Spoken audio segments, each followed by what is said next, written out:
What's up, everybody? Patrick LaRouche here from Evolve Restorative Therapy. You can find me at livepainfreeprocess.com. I have a pain-free concierge service that's designed to get the best version of you out. And I do this through my Live Pain-Free process that's designed to get you to tackle things emotionally, mentally, and physically, bringing out you physically powerful, mentally sharp, as well as emotionally balanced.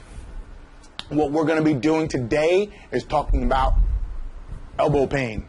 Elbow pain is tricky in a way because we're going to be doing this in two different parts. We're going to be doing this in the physical world as well as the mental world, and we're going to interchange them because that's how it always rolls, right?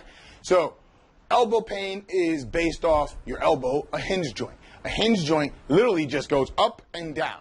So one of the things you have to recognize, if you suddenly get elbow pain, or if you're chronically getting elbow pain back and forth, two different worlds, right? If it just sudden, it just happens, you want to take a look at what's happening emotionally. What's your stress load like? What's happening in the world of change, as well as the world, the way you move with that change. So we're looking at how your body goes, because it's a straight line, right? It's supposed to move in a straight line. But if your life is changing and things are going on, you have to rearrange the way you look at things. And if you're not a person that does that well, you're going to start torquing at different joints. So that's like the big emotional thing. So it could be as easy as your boss is writing you and he's asking you to do something completely different than what you're used to doing. And you're just like, I don't know what to do. So you rearrange how you do it, and it's not in your comfort zone. So you're going to start taxing yourself. And that taxation manifests itself in the joints. So knee pain, elbow pain, all those things are hinge joints, which then take a little bit more load, which then let me switch it to the physical side. On the physical side, your joints go like this based off of what's happening. But what happens is your shoulder no longer wants to work.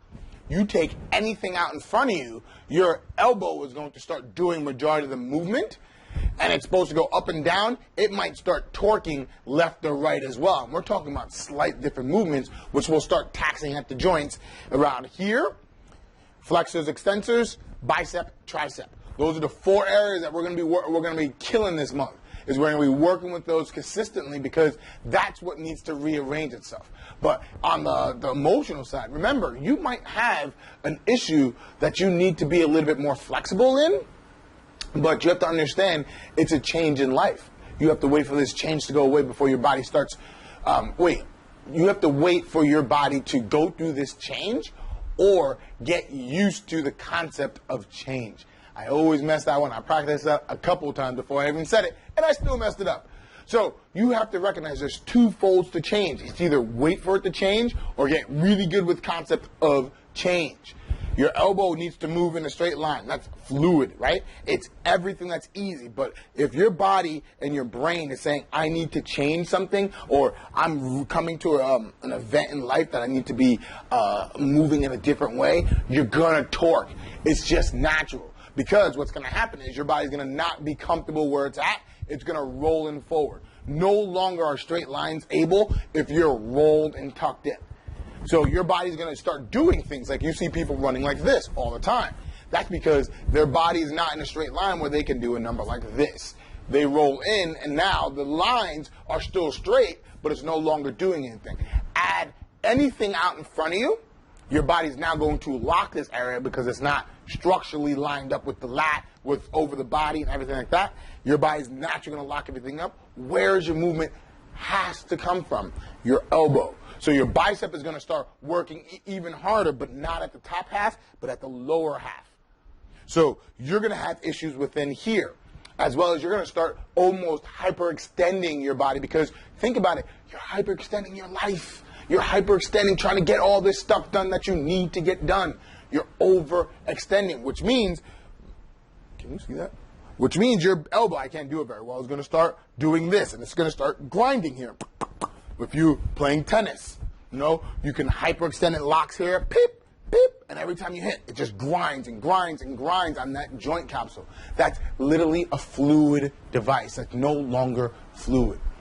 Make your life fluid. Elbow joint starts to get better. Knee joint starts to get better. I hope I said that during the knee stuff, but we want to start looking at how your life is going through in different ways, right? And then you want to start working with bracing yourself. And that's what we're going to talk about next week, is bracing yourself, as well as things you can do to alleviate elbow pain without doing much just yet. All right? Until next week, later.